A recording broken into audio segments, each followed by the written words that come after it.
Hey, Kingdom Workers. Welcome to Christ at Work, a podcast inspiring Christ followers to live out the kingdom's purposes in their workplaces. I'm your host, Matt Templeton.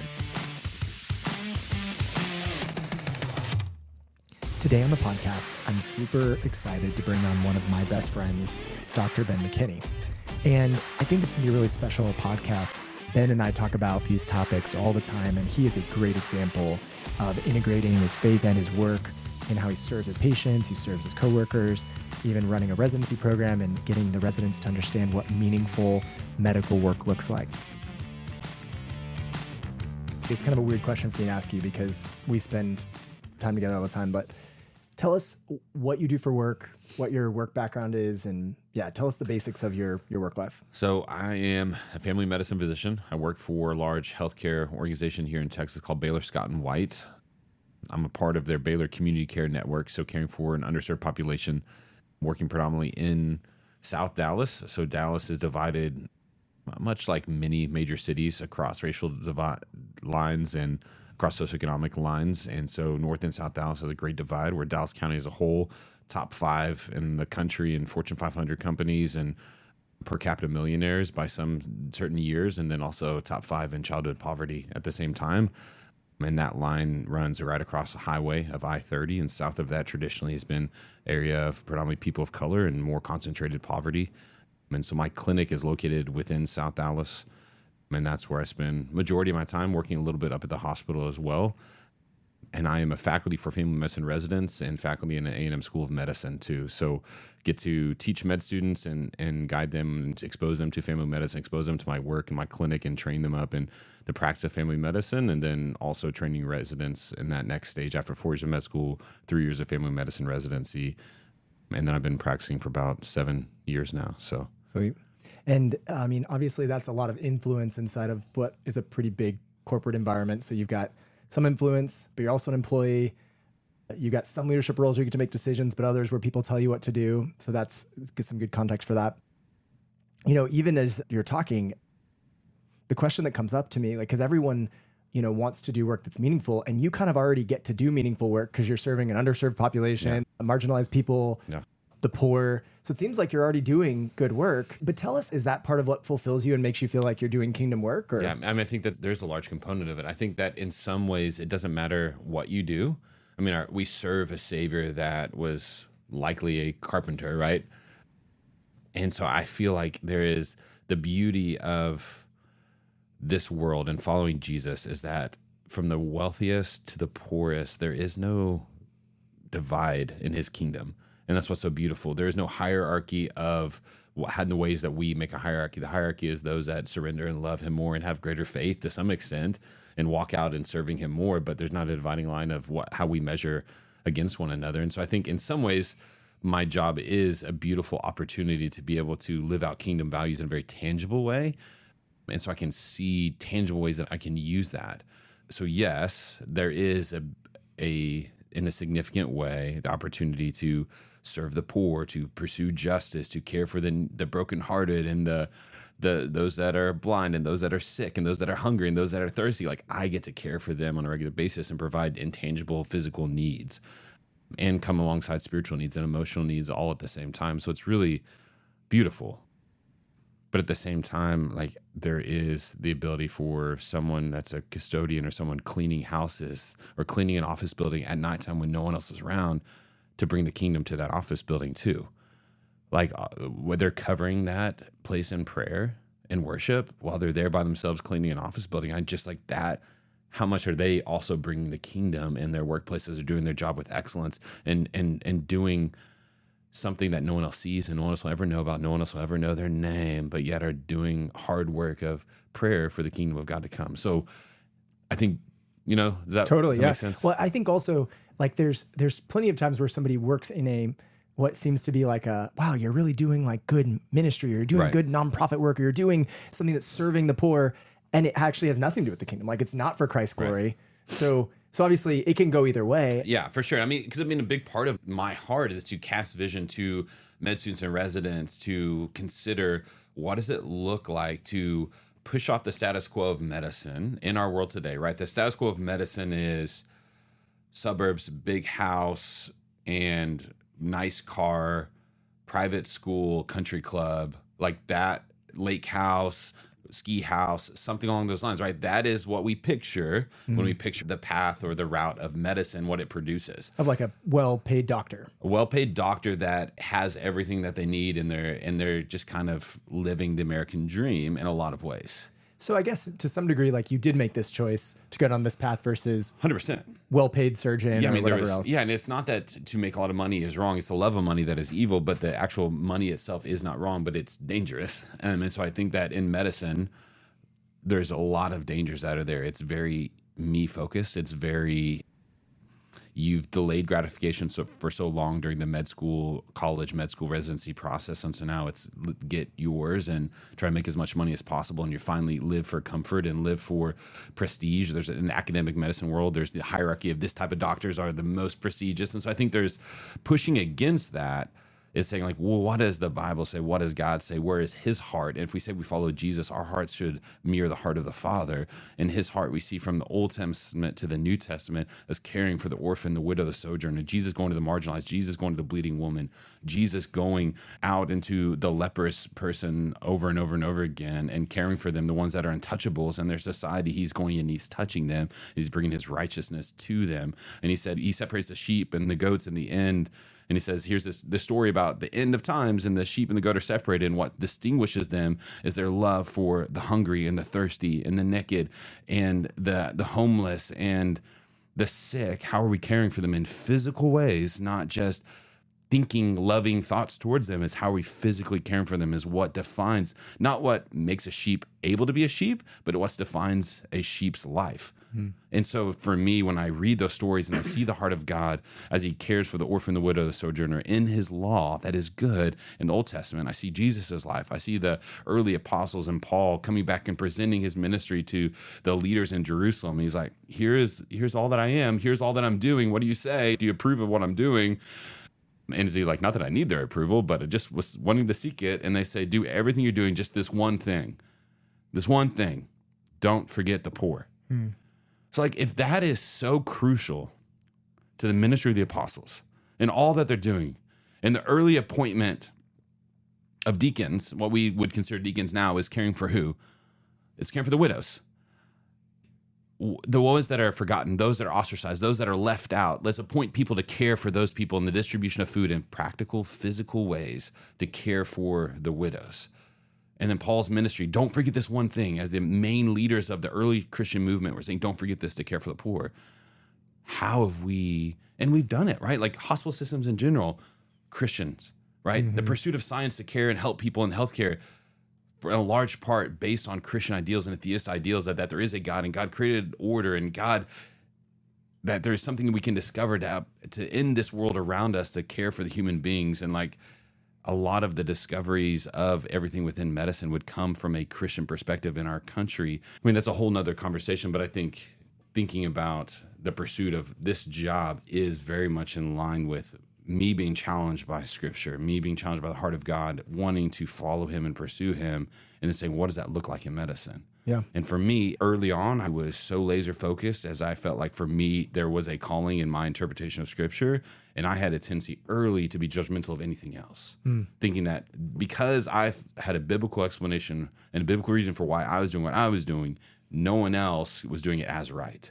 And this path that I had chosen was the best path. And I think that God has humbled me in these last several years of recognizing people can honor God and follow God in a lot of ways, yet still he's given me the strong call to challenge people to not just go with the status quo of where, because the stream of where medicine and the medical journey of training through med school and residency and beyond pushes people to a worldview, to a perspective, to an approach to life, an approach to work that I feel like is contrary to the kingdom in a lot of ways, as it's devoid of prayer, it's devoid of spiritual realities, it's devoid of the seeing the person holistically and not just a collection of physical properties, but they're a materialistic person, but they're a holistic person as well. So unpack that. Let's stay on medicine for a second. Somebody didn't follow your path and say, I'm going to go do community medicine. I'm going to forsake, this additional money in the surgery or whatever the, anesthesiology, whatever the expensive doctors get to make. Yeah. But and they didn't pursue this. Maybe they are a surgeon. Maybe they are in a different field in medicine, and they're like, well, I didn't choose that path. I'm not going back to that. Right. And maybe they don't even feel the conviction of, I don't need to serve the poor to the same degree you do, Ben. Yeah. What does it look like for someone in medicine, just generally, to bring the kingdom to their workplace, especially in a big medical environment? Like, right. I mean, you work in a big medical environment, right? But I still even think that in those settings, it's not like I desperately need specialists that are willing to see my patients, but it's so hard to find. But here's the thing: let's say you're a certain type of specialist surgeon, you're making $500,000 a year, and you set aside 10% of your practice to care for the uninsured population, and you're not going to charge them $300 to enter the door because your practice administrator says that's what you have to do, and you actually don't have to do it. It's not committing fraud. It's not doing anything. You actually don't have to charge them that, and you can set up a charity process, and it's really easy to do, but people choose not to do that. So be just a generous heart toward the poor. Right. So like in this 10% of that, so you're making $450,000 a year. Man, that's rough. Like, so like, here's the thing. It sounds like I'm losing $50,000 a year. You can frame it that way. And you could think about what you're losing, or you could say, what is the greater thing that I'm choosing to give my life towards? So I think that there is still a way. I'm not saying that everyone should just forsake these practices, forsake making a lot of money, but I still think there's a space to create. How can I be creative? What does it look like to care for this whole population? Because I feel like we live in a world that cares for people that care for ourselves. It doesn't, like, in the same way that he says, if you love those who love you, great. Like, everyone does that. I'm calling you to love your enemies. In the same way, couldn't Jesus come and look at doctors? So you take care of people that can pay you really well? Oh, that's really great. The whole world does that. What would he challenge them? Right. He would say, care for those that can never return you the payment, can never pay you back for this, can only pay you back with tears of joy and happiness and thankfulness. Or maybe they can pay you back with frustration. They're not doing what you tell them to do. Maybe even care for those that you would maybe be the enemies, those hard to treat patients, those frequent flyers, as people call them in ER, those drug seekers, those pain medicine seekers, those addicts. We put these labels on people and make them be less than, so we don't have to care about them. But Jesus over and over again says, those untouchables, those are the ones I want in my kingdom. Those are the ones I want on my team. And he goes to them and he loves them and he touches them and says, the kingdom has come to you. Blessed, for the kingdom of God has come to you today. Blessed are those that struggle with addiction, for in my kingdom, they can experience freedom, because I came to set free those that are bound up in addiction, those that are bound up with meaningless pursuits. So let's go away from even just doctors, just other people in the medical profession, because not everyone makes a ton of money. Right. They may make good money, but Right. What does it look like in the day-to-day for someone in the medical profession? What do you envision for Right. some of the medical assistants and the nurses and the techs and the other people that are working in medicine? Because part of it is creating a job, creating a atmosphere, creating a practice, creating a business model that cares for people and has a mind for the marginalized, the neglected, the hurting, the poor. And I think that should be, not that we all have to engage in all of those things. We can't, right? But if like prayerfully seeking, asking. So that's like one category of what does the kingdom look like? I think oftentimes it looks more, if it looks just like the world, we should be asking ourselves, maybe we're doing something wrong. If it looks exactly like every other, and I think that's what I saw, is like I saw Hindu and Muslim and atheist doctors and the Christian doctors, and everything about their lives looked the same except for like 2 hours on a Sunday morning. And I was there in like undergrad shadowing in med school and seeing this. I'm like, there's got to be more. There's more to this life of being a Christian doctor, not just being a doctor who happens to be a Christian, but being a Christian doctor. And I think that same framework then, so it's, yes, setting up the practice, but then also, what does a Christian doctor look like? What Christian medical assistant look like? What does a Christian nurse, not a nurse that happens to be a Christian, but a Christian who happens to be a nurse, right? I think that ends up being the alternative discussion point. So there's one category of like setting up a business model, and there's another thing is me individually living that out. What does that look like, right? Mm-hmm. Is that where you're getting at? Yeah. So then what is that? What does that entail? Yeah, how can these other roles, specifically in medicine, and then we can go more generally and more broadly, how can these other roles live out the kingdom in their role? And I think one of the contexts, and we can go beyond medicine in a second, even just to corporate environments, like what does it look like in an environment where maybe you don't have all the control. Maybe you don't have all the, you don't get to make all, you don't get to set all the rules. You have a boss that has certain things that they expect from you. Like, how do you, like, you have a little bit of influence and freedom, and other doctors sometimes have that as well. Yeah. But even in medicine, obviously the first step is we're caring for people. We're seeing people healed. We're even maybe having a heart for the marginalized. Where else do you see a brokenness in the medical system that's not that the kingdom can come and redeem? So I ask, What's Christ wanting to do in the medical system? so let me frame it this way. So I have a group of med students, like 6 to 9 med students that are rotating through family medicine every 6 weeks. And I go through a series of questions at the beginning of their clerkship, kind of pushing, challenging, asking questions, get them to think differently about medicine, different about themselves and the care of patients. One of the questions I've been asking lately is, what percentage of doctors that you've worked with would you describe as joyful? And the numbers are between 2 and 5% usually. And then I say, why do you think that is? And who are those doctors? And what is it? What do you think is it about them that creates that joy? And then why do you think that we all have this amazing calling? We're so passionate. We sacrifice so much for this. And then we finally get to it and people are miserable. By and large, and what they've experienced, what they've seen is 95% of their doctors that they've worked with, 90% are miserable, are burnt out, are frustrated, are irritable, are calloused. Thinking through that, I think there was a time when I was so passionate about pursuing, like caring for the poor and fighting for justice, that I missed the love and joy. And I was so focused on a mission, I forgot who that mission was ultimately for. And I was doing so much for God, doing so much in the name of Jesus, but I wasn't doing it with him. And I wasn't doing it from a place of being filled with his love and then pouring out that love on the world around me. I was doing it in my own strength. And this is a long answer to your question, but I think, what does it look like to bring the kingdom in the workplace in all these different roles, regardless of what that role is, regardless of how much influence you have? You can't be Christ at work unless you know Christ to begin with, one, right? Like, you have to encounter him. You have to see him and put your faith in him, surrender your life and experience his truly transforming power in your life, where he says, you are a sinner and I've set you free.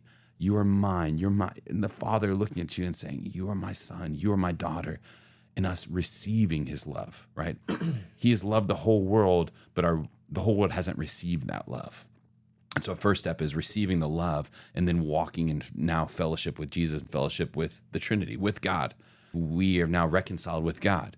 We cannot be reconciled to the world until we're first reconciled with God. So I think that vertical experience of receiving God's love and then going out from there. And so I think a challenge that I had is I'm asking these things and I'm sharing my faith in the workplace, and I'm challenging students and patients to consider different things. And I'm having these discussions with Muslims and with atheists. And all the while I feel like I was lacking in love. And I was harsh. I was easily irritated. I was frustrated. I was negative. I was distracted. And I wasn't present and kind of compassionate. And I would flip a switch, and with patients I would be. But then with other coworkers I wouldn't be.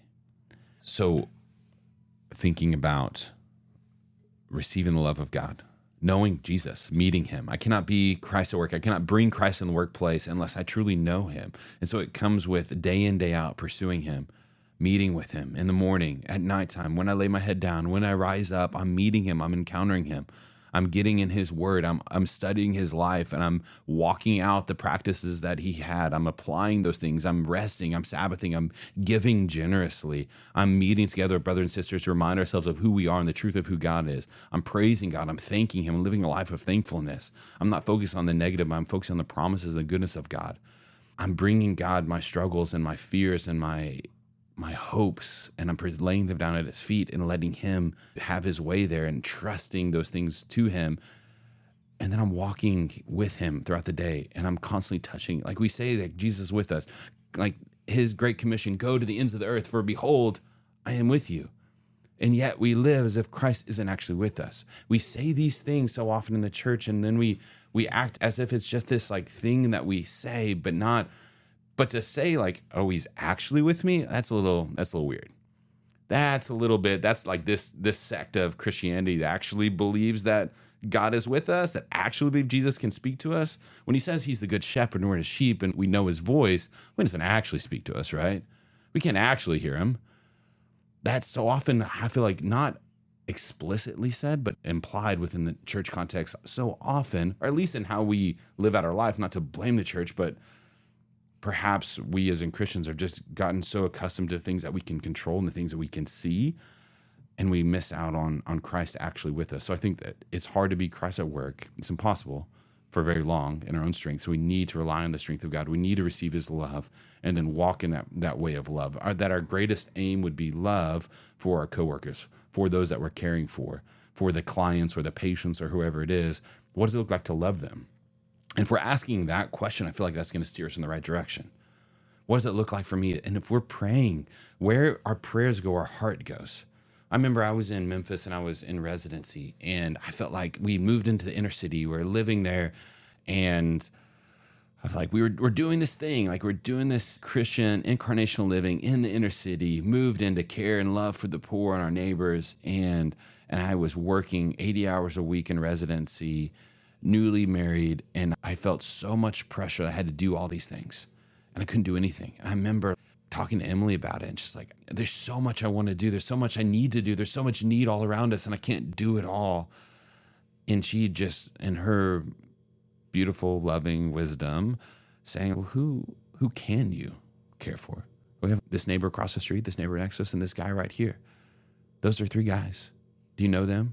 Can you meet up with them? Can you spend time with them? Can you sit on the front porch with Henry across the street? Is that something that you can do? Can you get together with Anthony as he's sitting on his chair in the front yard with a couple guys around the corner? Can you sit there with them? Yeah, that is possible. It is feasible. And then in that place of saying, well, not being focused on all the things I can do, what is actually in front of me, not being frozen by all the potential things that I could do, but actually being faithful with what's right in front of me. And then in that place, I began to pray. I began to pray for Anthony. I'd lived there for a year at the time and had never really had a deep conversation with him. And I was like 30 and he's a 45-year-old African-American guy growing up in the inner city of Memphis. And I grew up in a completely opposite dynamic in my life, and being a white male and upper middle class background, like completely different from him and his culture and his upbringing. And I feel like at times it was just different, right? And so it just felt like, how do I connect? How do I engage in that? But as I began to pray and consistently would pray for him, and this is coming back to the kingdom in the workplace, right? As I consistently would pray for him, my heart was growing more love for him. I desired to care for him, to serve him, to meet him, to check in, to ask questions. And then all of a sudden, after a few weeks of praying consistently for him, we're taking the trash out to the curb and just happened to be there at the same time. And out of nowhere, we're having a conversation about faith. And it was so spontaneous, and just God working in me, through me, preparing that moment. Like whatever phrasing Christians like to use, right? There was an ordained moment, but all I know is I prayed, my heart turned, and an opportunity that was so clear and was easy to walk in just happened within a matter of weeks. And then shortly thereafter, I go and buy him his first Bible to ever have when we begin to study the Bible together for the first time. And all of a sudden, all this weight of all these things I could do didn't matter anymore, because I was there with Anthony and we're studying the Bible. I didn't care about all the other stuff. I was loving my neighbor as myself. How beautiful. And so in the workplace, praying for our coworkers regularly, praying for our clients. What does it look like before we answer the phone if you're working the phones? God, help me to show your love before I answer the phone to this person. Help me to have my physical ears open to their hurts and their needs and their complaints and their frustrations, but give me spiritual ears to hear what's really underneath. God, help my eyes see and observe where they're coming in with and what they're wearing and how they're presenting and how these things, to be able to see them and actually to make them feel seen and heard and known, but give me spiritual eyes to see them as you would see them. Help me see their hearts. Help me see their struggles and their pain, their longings and their desires as they're angry and they're projecting that here. Where's the hurt underneath that? As they're quiet and resistant and pulling back and not engaging, where's the hurt and the broken that's caused that to be there? God, give me the words to say. Give me the questions to ask. Lord, may they feel your love through me today. And so I think that all of a sudden the body language changes. All of a sudden my hands and my tone changes. My facial expressions change. All of a sudden I'm there with the compassion of Jesus. Jesus looked out on all of those around him, and had compassion as he saw them as sheep without a shepherd. So we can look on people and not judging, saying, you're in this camp, you're in this camp, you're on the outside. No, it's I see you hurting, and I have compassion. I want to suffer with you. That is what it means to have compassion, to suffer with. And that's when we say we want to have compassion, want to grow in compassion, like it sounds great until you realize I need to suffer with that person. I need to bear one another's burdens to have compassion.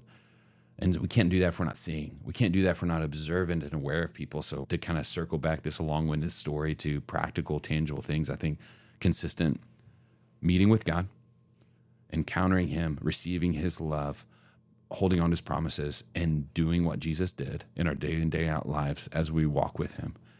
And then preparing for the workplace, covered in prayer, praying over our workplace, the physical place, covering it in prayer, praying for those we work with consistently, praying for those that are our clients or those that we're serving through our field of work consistently, and then learning how to have our ears and eyes open to the spiritual realities at play. And I think that comes with time. There's times when I'm focused on my own frustration and I'm behind in clinic and I'm worried and I'm hurried and people are frustrated. I had, my staff member did something that annoyed me. And so I'm focused on that. And in that moment, I lose sight on the person sitting across from me. And I'm just trying to get in and out of that exam room. And I've missed an opportunity. But when I stop and I slow down, I let these little offenses just roll off my back and I can just be there and present with that person, give them the best of myself. I have to selflessly live in that workplace. And so not consumed with thoughts of myself, my time, what I've got going on, but just being aware of those around me. I mean, I think all of us wanting to be Christians in our work, I think we feel like, gosh, there's this compartmentalization. Right. We talk about this a lot. I'm a Christian on Sundays. I'm a Christian on maybe one other day a week, but and then my workplace, I don't really feel like I'm a Christian. I want to do this. So you've been practicing this. I mean, and you gave us a list of tactics, like do these things and you will start to develop a heart for God. And it requires that awareness that comes from practicing those, or the awareness that comes from practicing those things. What stories do you have from inside your clinic where you saw fruitfulness from that? Yeah. So in my residency program, there's people from all different faith backgrounds. And there was a guy that came into the residency and he was not a Christian, and he would probably be agnostic, a guy that believes in a higher power, not really sure about him, but knows that would pursue good things and would want to do good things, but how we define good and how he arrived at where his morality come from, like probably from this higher power, but not really sure about him, right? So that would be kind of, which honestly is a lot of people in our country. There's this higher power, but as long as he's over there and he's not a specific God with specific rules, I don't really have to submit to him. And I can still kind of live my own life as long as I'm doing good. But I'm not going to actually believe that this God says there is right and wrong, specific rules that I have to do. And otherwise I'm going to hell. Like, so anyway, that's a whole nother conversation. No, that's really interesting. So you're having this conversation with this person. This is their framework. Right. So this how is did you get in a relationship and how did you? And so this is a resident. So I'm a faculty member. So I get to have a kind of mentoring, supervising role, teaching physician role for this guy. And so he's seeing patients and I'm supervising him as he's seeing patients. I'm teaching in the hospital and guiding him in various forms and spending time with him. And I mean, it started off with sitting down and saying, hey, I know I interviewed you. I know you came through this process. And we've gotten to know each other, but tell me again. Tell me your story. Like I remember vividly, it's like, oh, are we going through a whole interview again? It's like, you can call it what you want. I just want to really hear your story again. And so just ask him these questions of where are you from? What makes you you? How did you get here? Tell me about your family. Tell me about what it was like growing up where you were. And it was truly wanting to know him and his story more, just being inquisitive about who he is and what made him him. And then from there, it's asking just real questions, because I feel like so often we think about evangelism in this weird way that I have to share the bridge. I have to share like the four laws. The 4 laws, yes. Yeah. whatever it's called. Some sort of like, yeah. Some, like this specific Here's model my of specific sharing the gospel, the Roman road or whatever. Yeah. And like that's the only context of evangelism. We don't think of evangelism as, and it needs to share the gospel at some point, right? But we don't think of, in residency, one of the things I was challenged with was discipling people to salvation as opposed to salvation and then discipleship afterwards. And so much of in the Muslim world and the places where there's outrageous multiplication of disciples being made in unreached peoples and behind closed doors, in places where there's persecution, people are being discipled to faith through various forms and not starting with a salvation and then discipling afterwards. So I think there was a big part of that lens that informed, I don't have to get this guy saved. My job is just to begin to disciple him. How do you disciple someone? Get to know them, spend time with them, share truth with them along the way, ask questions, and asking questions not to prove him wrong. I think there was a time in my past where I would ask questions that kind of poke holes in people's worldview, and it was obvious, and it was more confrontational, and it wasn't full of love. It wasn't truly getting to know. I think actually asking questions, one about his life, his story, and then it just began to grow from there. Is investing time with him and caring about him. Why are you doing what you're doing? Why do you want to do this? Why are you wanting to, learn? Why do you want to come to this residency where you're working in an underserved clinic? For me, I know why I did it. And then him asking that question, and then I get to share the biblical basis, the life of following Jesus's life. And so I'm ready when those opportunities come. So he heard that many times. So a part of it is being ready to share. When he asks, why do you do what you do? Well, let me tell you why I do. Because I have a resurrection hope, and I believe there's life after this death. I believe in whatever you want to say. I believe there's a God that loves people not just based on the color of their skin, but he loves all his people as made in his image. And his people are the whole world. For God loved the whole world. So what does that mean? Every single one of us. But we live in a world where it says we have our team here that we love, and this people over here are the others, and we don't love them, and it's okay for us not to love them because they're Republicans, they're Democrats, they're liberals, they're conservatives, they're white, they're black, they're poor, they don't speak our language, they're felons, they're uneducated, they're whatever. Like we put people in these categories and we make it okay to not really love them. And I believe in a God that loves everyone. And so if we're living in this world and saying, I want to be like him, so I want to go and love those that the society around me is saying that they don't love, because I want to bring more of his kingdom. His kingdom is one of loving all people, and love is tangible in the way that we serve them and care for them. So whatever that, ready to answer, whether it's a 15-second elevator spiel or whether it's a 20-minute discussion and talking about why I do what I do. So I think there's being ready for those opportunities. But then you all started by asking me a question: what does this look like in a practical story way? And so began to meet with him over time and asking these questions and starting to realize like he's longing for meaning. He's longing for purpose. And he finally opens up like, I thought that when I got here, I would be happy. I thought that when I was finally a doctor, and he's a doctor, right? He's not finished his training, but he's a doctor. I thought when I finally was a doctor and I was caring for people and caring for the poor and doing this good, this thing I knew was good, then I would finally be fulfilled. And he was dealing with this moment of, I'm not fulfilled. Oh no. And when he was busy, he would be fine. He wouldn't bring it up. He wouldn't talk about it. And he was on a busy rotation. And then all of a sudden there was a lighter moment and some questions from me, some gentle questions from me, kind of opening that back up, because knowing that's the place where God wants to meet him. Because no one really wants a savior until they know they're lost. And then honestly, it was a time when our community group, our small group at our church, was going through a time of devoted prayer and fasting. And it was in this season of the prayer and fasting, which is a whole nother conversation about, bringing the kingdom. We talked about prayer, but like the combination of prayer and fasting seems to do in scripture and in my own life something exponential, that the two of them in isolation, it just brings it together and brings extra fuel to that fire and has more impact in the spiritual realm that I don't understand. But it seems like it was a part of Jesus's life and the early church's life, and part of those that followed the way of God before Jesus and were the ancient Jews. There's a part of their lives too. And so it seems like prayer and fasting is powerful together. In this season of prayer and fasting, there was a time in the clinic where the stars aligned. He had a really, not even that bad of news, but he had some bad reviews and interactions, and he had made a mistake. And he's like an amazing doctor. He's so smart. He's so kind. He has everything going for him. And so there's not very ever in his life where he's really struggled or had bad things happen. So minimally bad thing happened, but it like rocked him a little bit. And he's in this place where like 3 different things in a row that just were like minimal in themselves, but he just rocked him.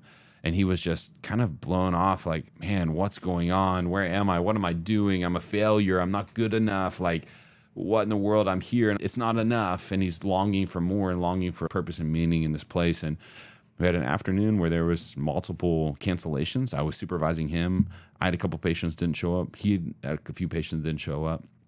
And we began to talk through where he was at. How are you? How are you dealing with this? That was some bad news that happened. How are you? Right? Open-ended questions. Actually caring for him, because I do care about him. I'm not just saying, how are you? Well, let me tell you about how Jesus can meet you there. That's not. I just want to know, how are you? and then him revealing and opening up about what's going on. And ended up having this amazing set aside time where no patients needed to be seen. And for 2 hours, we began to just open up and unpack the longings of his heart and where he was really at in this place and getting to share. And then in that time, sharing again the gospel, sharing again the love of God for him and how God made him. And God has a purpose and meaning for his life. And God made a way for him to be in right relationship and have ultimate purpose and meaning. That's not just being a doctor, but it's being his son, and that he loves him. And he showed that love by sending Jesus to die on the cross for him to live the perfect life and die on the cross and conquer death and conquer sin and the power therein and raise again to life. And he's ascended to heaven, is at the right hand of the Father. And he's looking down on him and saying, come to me. Come and follow me. I'll show you the way of life and peace that you long for. I'll show you the way of joy, and getting to share that with him. And then him saying, I'm ready. Whoa. What do you mean you're ready? Okay, whoa. We've been talking about these things for months. What do you mean you're ready? And then getting to just pray with him and him saying, I surrender it all. I want to make Jesus Lord of my life. I want him to be my Lord and Master and Savior, and I believe it. And I want to follow him all the rest of the days of my life, and I'm committing to that. And that was in the workplace, in a place where I had previously gotten in trouble for talking with residents about Jesus, and continue to, okay, I need to be more wise, but not stop sharing the love of Jesus, right? I got in trouble for talking about my faith too much in the workplace, and the trouble is loose. I got written up. I got reprimanded. I had a one-on-one conversation. Stop doing this. It offends people. But okay, I just need to be more strategic. I can't push so hard but I can ask questions that aren't directly about Jesus and talk about worldview, talk about perspective, talk about meaning and hope and joy and life and healing, knowing where all that comes from. And so all of a sudden I'm engaging these questions. Then people ask me, what do you think? Well, you just asked me, so I can share what I think about where healing comes from. I can share what I think about where joy comes from. And then I can say, what do you think about that? Because I'm not telling them to believe anything, but I'm asking questions that create these topics of conversation. Then I wait for an opportunity. They ask me. I'm not just saying, you should believe this. This is what I believe. This is the way. This is what I believe. What do you think? And so I think that I had already had those encounters where I got in trouble, learning from that, growing from that, but not losing faith, not just running in fear and never sharing it anymore, I think was crucial. But also not being, I'm just going to keep doing exactly what I'm doing. There's something to learn from it as well. I can learn how to be more wise. I can learn how to not press too hard when people have walls up. I can learn to just take what is given to me and not feel the pressure that I needed to save someone. I can just, what does it look like to garden, as Greg Koukl? Yeah, Greg Koukl talks about, in his couple of books. It's what does it look like just to plant some seeds and not feel like I have to get this person to salvation today in this one encounter, but just show them love and talk about Jesus and talk about the truth and opportunities when it comes up and love them along the way. And so I think it was cool that in a context and an exact encounter with residents that had previously gotten me in trouble, I was able to continue to engage in a slightly different way that ultimately led to someone coming to the kingdom of God forever. And then a few weeks later, getting to baptize him in our church. That's awesome. That's awesome. Yeah, I mean, it doesn't get better than that. If I look at my life and man, the last 7 years, all these patients you've treated with medicine, all the lives you've impacted, pales in comparison to that moment of him encountering and being filled with the Holy Spirit as he surrendered his life to Jesus, and him feeling the love and peace of the Spirit of God come over him in my clinic in the middle of a workday. And then the moment of getting to put him under the water, raise him back up, and put my hands in the air and shout out. So amazing. And having so many of the residents around getting to watch and celebrate in that moment of his baptism. And so, yeah, I mean, it's an amazing story. I'm so thankful for God and how he works and how he brings different people on our paths that maybe we didn't want or didn't expect or didn't choose. But what does it look like to love this person that God has brought for this time and season? You get 3 years with this person. And once a week, maybe twice a week, for a few hours in the midst of busy work, hard work, challenging work. But yet, that's what it looks like. Well, and as I'm thinking about this tactically too, there's an aspect where you're preparing yourself and also engaging with, Lord, I want this. Lord, give me opportunities with this person. I'm praying for this person. And so there's an intentionality, but then there's also like a trusting of the Lord to do the work, which is beautiful because it is the Lord working, but there's a both and. It's not like you're just, well, Lord, if you give me an opportunity, I'll take it, you know, Right. but it's, I'm preparing, I'm reading books, I'm thinking about this, I'm asking, I'm practicing my questions, I'm praying for these people, I'm thinking about how I want to engage my workplace. And I think we shouldn't stop. I wanted to ask you about like adversity and hardship that you maybe have experienced. And you kind of talked about it briefly, and there's not probably much more to say to it, but this happens weeks or months after you've been reprimanded. And so I think for one, most of us probably avoid having the conversations because we're afraid of the reprimand. You've already had the reprimand, and then now you're going forward with this conversation. But I just think, one, that's something to honor, but also to recognize, wow, right when there's a little bit of adversity, that might actually mean there's something really important that I need to be doing. This is really important. The reason I'm experiencing pushback or that my work is riding me up, or it might be because I need to be a little bit softer. Maybe I need to change my tactics, but also it might be because I'm onto something. Yeah. Or there might be, the reason that it might be getting shut down is because it's actually really, really important and valuable. And the reason people are uncomfortable is actually because it's hitting a spot that nobody's talking to or speaking to, and it's actually causing healing for people. But so you're in a corporate environment. Do you have anything else to say to either adversity or to walking those lines in a clever way, I guess, or a way that's, you know, how do you handle that? You're still having these conversations, but is it that you're just so good at your job they can't fire you? Well, I think it's one thing. I work in Texas.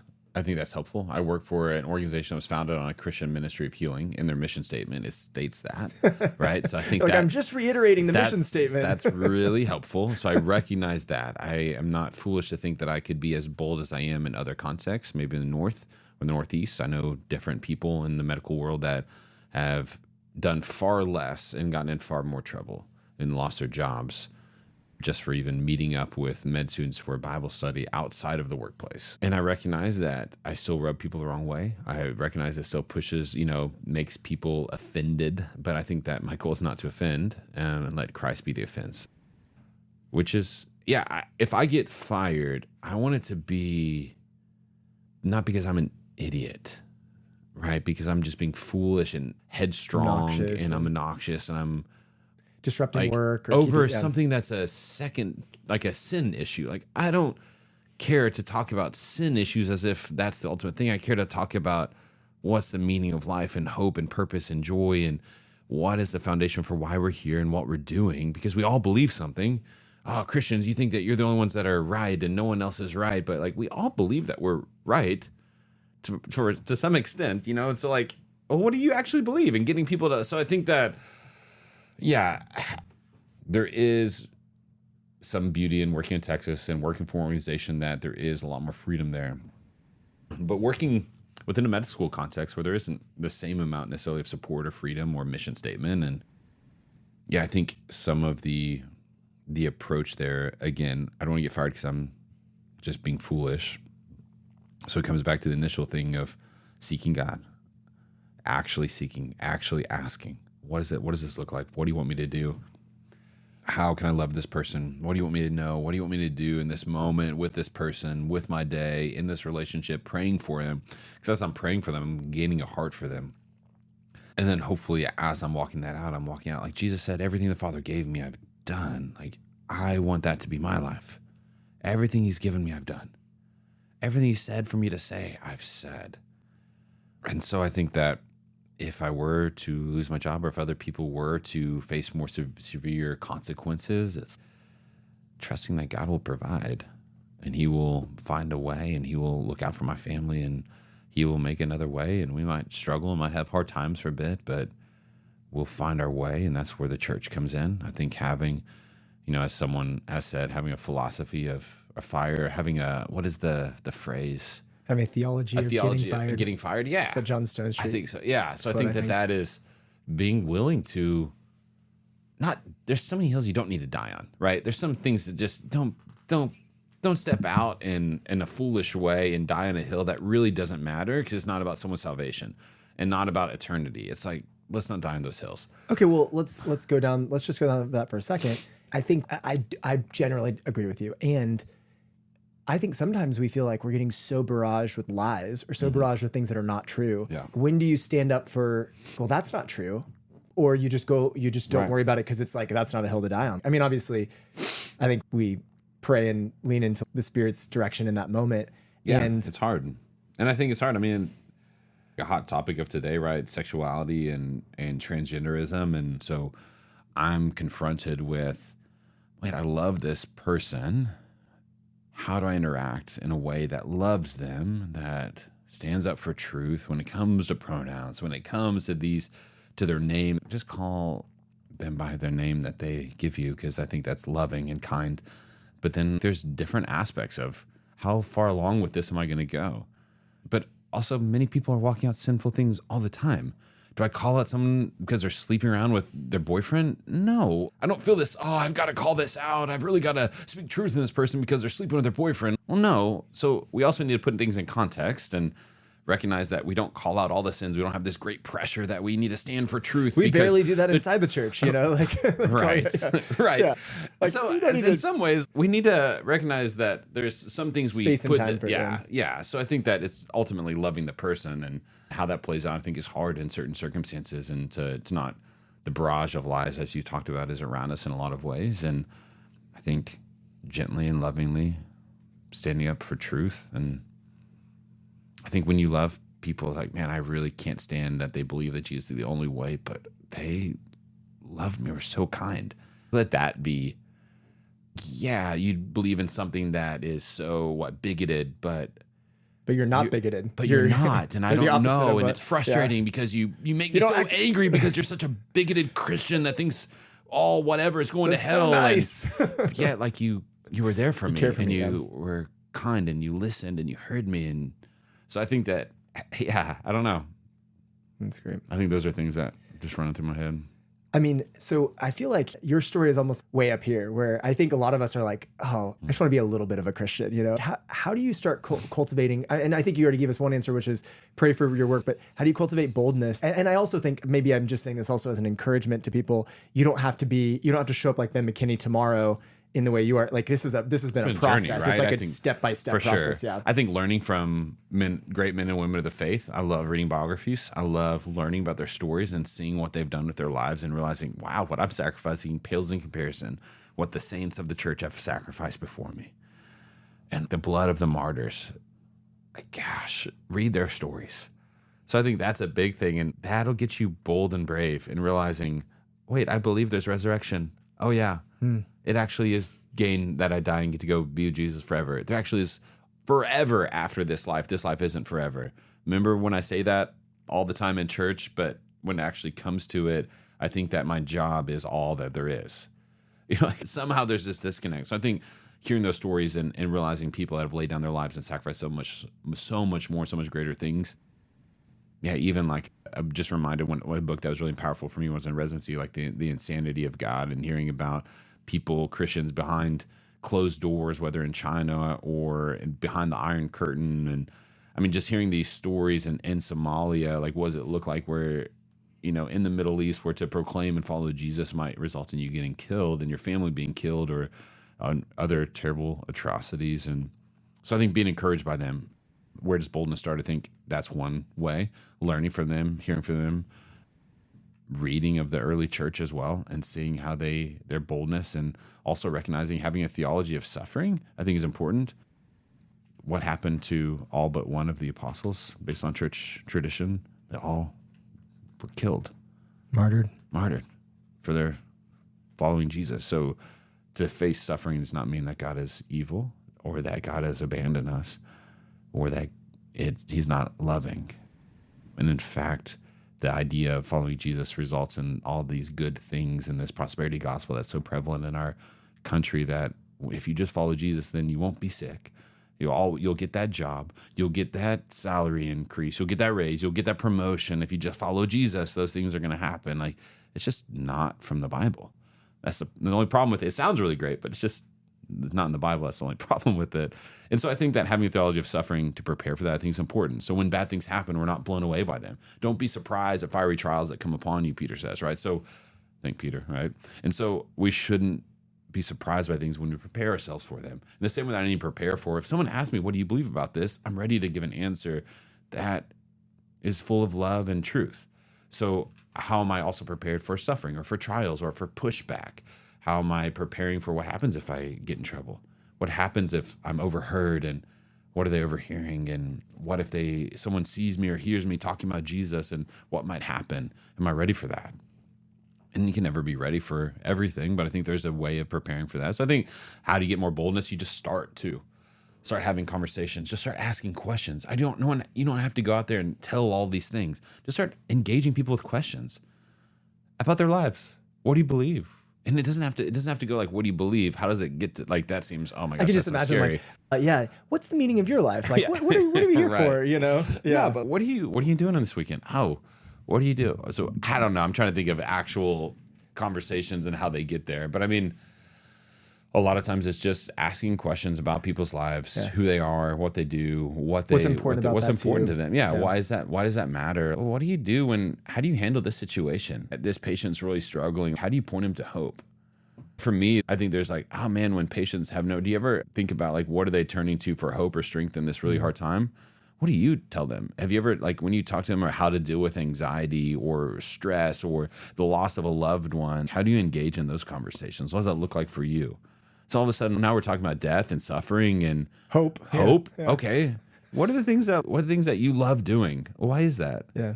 What is it about? What are the things that bring you the most joy? Instead of saying, what do you like to do for fun? Right. And then, I like to go into movies, I like going out to eat, I like to go into local bars or whatever. I don't go into whatever people might say. It's now say, what brings you the most joy? You mentioned Greg Kokel earlier, who wrote Tactics and Street Smarts. And one of my favorite questions he asks at the beginning of Tactics is talking to a woman. She's got a necklace on, and it looks like a spiritual type necklace. And he's like, oh, what's the significance of that? Or does that have some spiritual significance? Right. Like, it's my favorite thing when people are constantly telling you that they've got deeper things. Like, oh, you've painted your hair purple. What's the significance of that? Or you're wearing a t-shirt that says this thing. And maybe not everyone at work has, but people will find ways to demonstrate to you what they are thinking about or believing or advocating for. And I try to avoid the political ones, but to definitely go for the spiritual ones, especially when it's like, oh, this person's wearing maybe it's a cross, maybe it's a crystal, maybe it's another. It comes back to being observant. Yeah. I think it's being observant and of being who interested. people are, and being interested and being inquisitive into their lives, and not feeling like questions. you have to solve everything in that one conversation. So crystals, now I need to have the right gospel presentation for those that are looking to and if I don't crystals. do it right now, I think part of the boldness comes from demystifying evangelism and learning where people are coming from and where their issues are. Oh, Christians this. Oh, tell me more. I'm just inquisitive. I'm trying to figure out, why do you think that? Oh, Christians are so bigoted. Why do you think that they're bigoted? Oh, tell me more. What's been your experience? When have you experienced that? What have you experienced there? They're so judgmental. Oh, tell me more. What does that mean? I'm not offended. I don't care why are we so offended when people don't like Christians? That shouldn't be something that offends us and we take personally. Like, people don't like a lot of things in this world, but we're not getting their opinion or their approval in order to validate when we know that God is true and that he loves us, and we've encountered him and experienced his love. This opinion of someone else and their offense at the gospel doesn't matter. Jesus doesn't need us to defend him when he was on trial and he was silent. Well, we're essentially participating in the offense culture, which is actually a work of the devil to both get them to be offended and then us to be offended back and forth. And now we're just fighting over an offense that has nothing to do with the redemption and restoration of society. Right. Like, so I think that's been a process of learning for me, of not getting I still get worked up when people are attacking Christians, attacking me or my beliefs or those kind of things. It's like, just think about how Jesus responded, and Pilate's like, aren't you going to say anything? And they just see so calm, cool, and collected in the moment because it doesn't matter. He knows what he's doing. He's doing exactly what the Father had him do. And he knows that this is the road that he's called to walk down. And in the same way, when people have these, tell me more. Why do you think that? I don't have to convince them. I don't have to win an argument. I don't have to prove them wrong. And when you let go of that weight, and we just want to engage in conversation, because maybe all you do is just hear where they're at. Maybe you force them to actually say what they're thinking. And then all the cards are on the table. Now we can actually have a real conversation. Oh, I hate this and this. Well, what do you think then? I hate that God would send all these people to hell. Well, what do you think that there's a God? Tell me more. What do you think about God? Well, how did you come at that conclusion? And all of a sudden we're asking them questions about what they think, and now they're actually having to share what they think and maybe processing that for the first time and putting it out there and realizing maybe they don't know what they think, or maybe that's scary, or how would you go about learning more about that? Right. Well, how do we know what truth is? Can we find truth? Well, what if we go down a rabbit trail that I don't actually know? Right. And so I think a lot of people are intimidated by that, but we don't Yeah. have to have all the answers. That's right. And I think that just caring to know where people are coming from is oftentimes where it begins. Even as you're asking these questions, I think, wow, these are great questions. I don't feel like I would immediately be able to go enter into a conversation or remember all these. Did you practice this? Did you read something? Are you just naturally good at questions? How does somebody get better at asking questions like this? I don't know. I think part of it is who I am. I think that, people have given me a hard time because I immediately cut through the superficial conversations and go right to real meaningful heart-to-heart questions that, matter. And so I think there is a part of that is who I am, who God made me to be. I think there's also something that I've learned in practice and curated over time as well, of learning what opens up and what shuts people down. Mm-hmm. And you only do that by practice, mm-hmm. right? We like to think that I'm going to get really good at basketball. I'm going to get really good at whatever, and I'm going to have to practice all these times to shoot the perfect shot, to hit the perfect golf swing, or whatever it is, to play the musical instrument. But when it comes to living out the gospel, we think that we pray to prayer, so we've got it now. Somewhere there's this lie that is permeated, not explicitly, implicitly within the church, that you come down the aisle, you pray this prayer, and now you're good. And it's not just you're good because you're saved. It means you're good and you'll never struggle again. You're good and you have it all figured out and you can walk out this Christian life and you don't. And this idea of sanctification is, yes, we talk about that, but the actual practical working out of that means I need to work at something, work out your salvation with fear and trembling. There is this reality of I need to work at it. I need to cultivate this gifts and this talents. And Paul calling Timothy, fan and flame, this thing that was given to you by God through the laying on of hands of your mother and your grandmother. Like, well, there's an act of fanning that in flame. How do we do that? Okay, God has made me this way, but all of us can fan into flame a heart towards other people because God calls us to love others. So how do we fan into flame a greater love for other people? Well, it means I need to stop thinking about myself all the time. I stop being so insecure. Stop thinking, well, just stop being insecure, Ben. Well, that's a hard thing to say. Well, where does that come from? Well, let's dig into our own insecurities. Where's my own insecurities? Why do I care what I look like? Why am my hair so much? What am I always thinking about my breath and how it smells? What am I always thinking about if they like me, if they want to be my friend, they want to spend time with me, if they approve of me? And now let's dig into those insecurities. Where are those coming from? What are the lies that we're believing about ourselves that are leading us into that place where I need their approval in order to find meaning and purpose, or I need to accomplish these things in order to find it? So I think, just what is stopping me? You'd ask, how do we do this? Is this just who I am, or how do we grow in that? Right. So I think that unpacking what is it that leaves us focused on ourselves throughout the workday and not thinking about others, I think is a great way. Like one of my tendencies is to be really critical of other people. I think I am observant, and my observing other people, I can see their weaknesses and their shortcomings, right? The other day, I've just something I've always struggled with, and I feel like God has really challenged me with this idea of going to seeing the needs of other people and praying for them, as opposed to seeing the weakness of other people and criticizing them. And it's insight, and that phrasing is new, but the heart has been this struggle for a long time. And just recently, just even still, no matter how much God has done to me, I still have a tendency towards a critical heart at times. And seeing, especially those that are closest to me, those I know the best, just breaking them down in conversations with my wife, where it's a safe place for me to vent, as we like to say, but actually it's me having a critical heart towards other and not building them up or edifying them or my wife. But yet it's somehow okay for me to do that there. Another whole conversation for another time about marriage advice. It's a different podcast. Yeah. So, but then in this place, I found myself bringing up this thing and then turning towards prayer for that person and that need as where my tendency in the past. So I think, where does that come from? Where does that shift come from, where I'm actually thinking about them and interceding for them for a need, as opposed to being annoyed with them and frustrated? If they would just get this figured out, then we wouldn't have to be dealing with this anymore. Well, my heart now, I see this need. I want to intercede for them to grow in this area, to experience God, experience freedom in this area for this struggle that they have. And now my heart is for them. So all that to say, growing a heart of God, of caring for other people, comes from spending time with Him ultimately. Like I can't just get better at loving other people by really trying hard to love other people. I need the heart of the Father. I need the heart of Jesus. I need to see his forgiveness for them to be able to forgive. I need to see how much he's forgiven me to be able to forgive other people. I need to walk in those ways to be able to see the best in other people. I'm challenged by my wife all the time to see the best in other people. So surrounding ourselves with people that challenge us and push us, I think, is vital. Who are people that are living it out, not who are people that are wealthy, that are business owners, and I want to get wealthy like them. Who are the people that are living out the Christian walk, and I want to be around them, not to get myself up some spiritual ladder, but to be more like Jesus, to be challenged and encouraged by people around me. So who we put our lives, who we marry, who we spend our time with, what we're reading, what we're being exposed to, I think are all ways to grow in those areas. And then just starting to learn what are some questions that I can ask in preparing, reading books like those we mentioned before. That's awesome. Well, I think that's all the time we have for today, but we'll probably, I mean, the rate that you talked at, we could probably we could slow this down. Everyone can do half times the speed and get 2 podcasts out of this. You and I, we like to do 1.5 to 2 on some things, but nope, not on this one. Not on this. Yeah. So that's all we have for today. Thank you guys for listening. Be encouraged because Christ is at work in you, through you, and with you. Hey, Kingdom Workers, don't forget to subscribe to our show on your podcast player.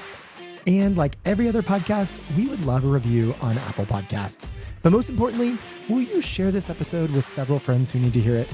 I've found the most powerful and interesting podcasts are recommendations from friends.